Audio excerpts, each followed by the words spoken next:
Thank you, brothers and sisters. Thank you, brothers and sisters. Thank you so much. I want to start by thanking Kentucky Labor for this great effort that you're making on this election campaign. And I want to thank you in advance for workers all across America for kicking Ernie Fletcher out of the governor's seat. And I want to thank these strikers. I want to thank these nurses who are striking for better patient care. I want to thank these nurses who are striking for better health care. And I want to thank these brothers from the aluminum plant, the Ohio Valley aluminum plant, these steel workers who went on strike and have been fired for dignity on the job because they refused to let themselves be treated like children but stood up like men. I want to thank all of y'all. I want to thank all of y'all. I want to thank all of y'all because these stories cry out for justice. The stories we've just heard cry out for a new politics in America. These stories are what this election is about. These stories you've just heard are what the election will be about in 2008 when we run Mitch McConnell out of the United States Senate.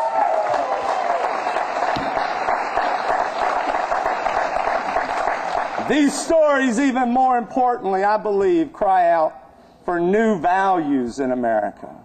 Or maybe, brothers and sisters, old values in America.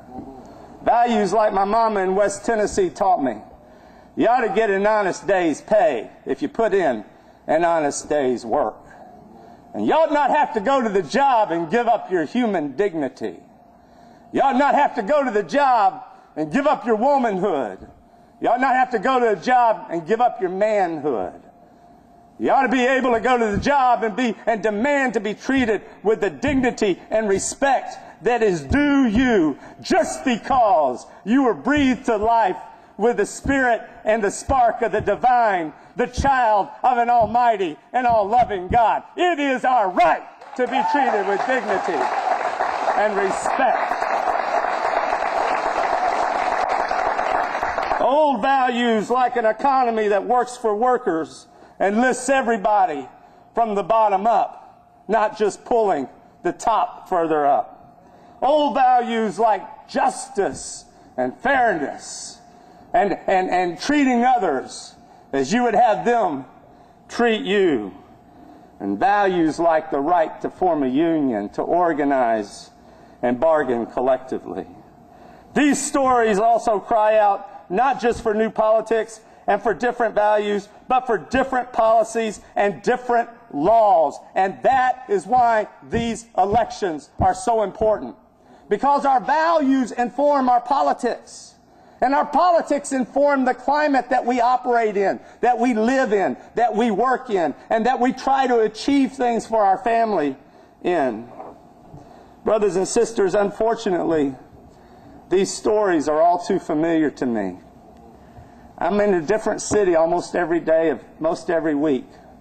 And I hear these stories in every city I go in. Brothers and sisters, something is deeply wrong with America. And the only ones who can change it are people like you in union halls like this all across America. Nobody else is going to change it. And these stories are the reason that the central economic facts of life for workers in America are basically this: that while our productivity has gone up by 75% since 1973, the value of your work, sister, every day has gone up by 75% since 1973.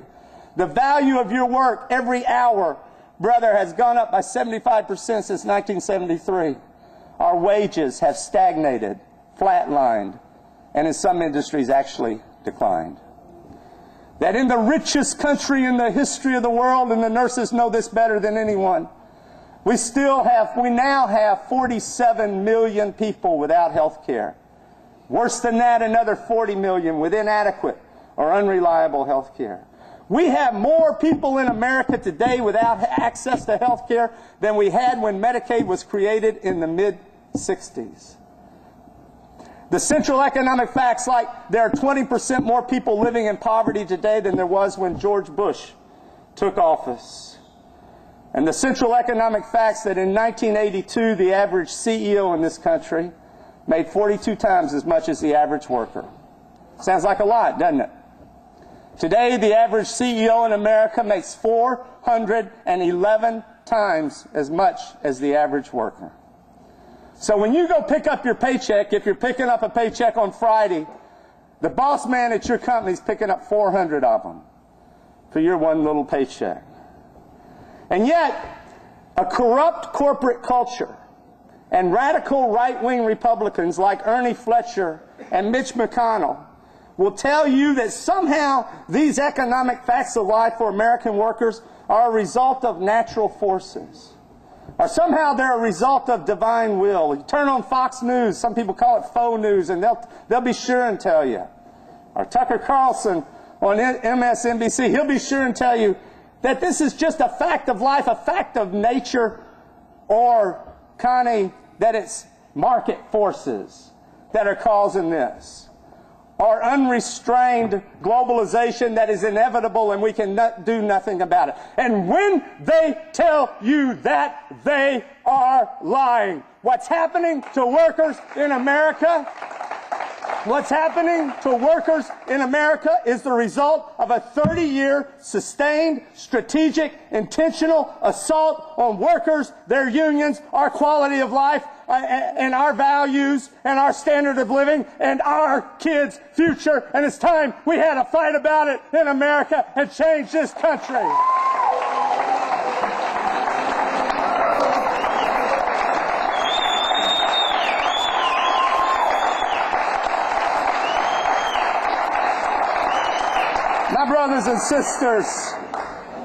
My brothers and sisters, this 30-year sustained, intentional, strategic assault, they want you to think there's nothing you can do about it. They want you to think it's inevitable.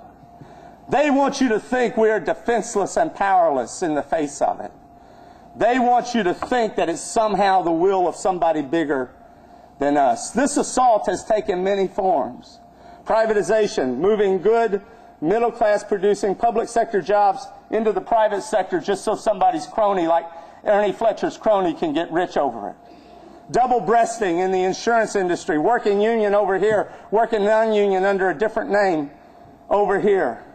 Offshoring, deindustrialization. We lost 47,000 manufacturing jobs just in August of this year. We've lost 4 million middle-class producing union manufacturing jobs, almost 4 million just since George Bush took office.